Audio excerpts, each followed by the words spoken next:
पहले दुनिया आज की दुनिया से बिल्कुल अलग थी। समय था जब लोग एक दूसरे के प्रति दयालु और अच्छे होना भूल गए थे। इसके बजाय वे स्वार्थी और क्रूर बन गए, जिससे दुनिया दुखी और अंधेरी हो गई। उसने देखा कि हालात कितने बिगड़ गए थे और वह बहुत दुखी हुआ। ऐसा नहीं था, वह दयालु था, अपने परिवार की परवाह करता था और हमेशा सही काम करने की कोशिश करता था। उसकी अच्छाई के कारण भगवान ने उसे देखा, एक बड़ी बाढ़ से दुनिया को धोने की योजना बताई। पर क्योंकि नूह अच्छा था, भगवान उसे बचाने को एक विशेष काम दिया, एक विशाल नाव बनाने का।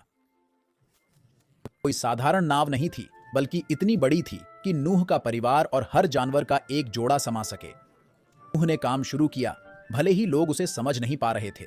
ईश्वर पर भरोसा किया और तख्ता तख्ता जोड़कर नाव बनाता रहा। जानवर आने लगे, शेर, हाथी, जिराफ, यहां तक कि छोटे कीड़े भी नाव पर चढ़ने के लिए लाइन में खड़े थे। जैसा ईश्वर ने कहा था, हर प्रजाति के 2-2 जानवर आए।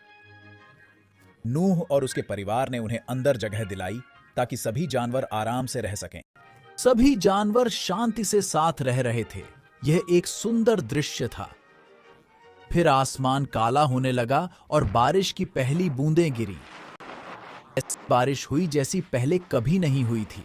40 दिन रात लगातार आसमान से पानी बरसता रहा। बाढ़ में पूरे शहर और लोग डूब गए, कुछ भी नहीं बचा। जहाज में नूह, उसका परिवार और जानवर सुरक्षित थे। वे तूफान की आवाज सुनते पर साथ रहे, बाहर आने का इंतजार करते। आखिरकार बारिश रुकी, पर धरती अभी भी पानी से ढकी थी। नूह को पता करना था कि जहाज छोड़ना सुरक्षित। उसने एक कौवा भेजा, पर वह लौट आया, कहीं वापस लौट आया। नूह ने थोड़ी देर और इंतजार किया और कबूतर को फिर से भेजा। वह एक जैतून का पत्ता लाया, जिससे पता चला कि पानी कम हो रहा था और जीवन फिर से शुरू हो रहा था। अंत में धरती उनके उस बड़े लकड़ी के घर को छोड़ने लायक सूख गई थी।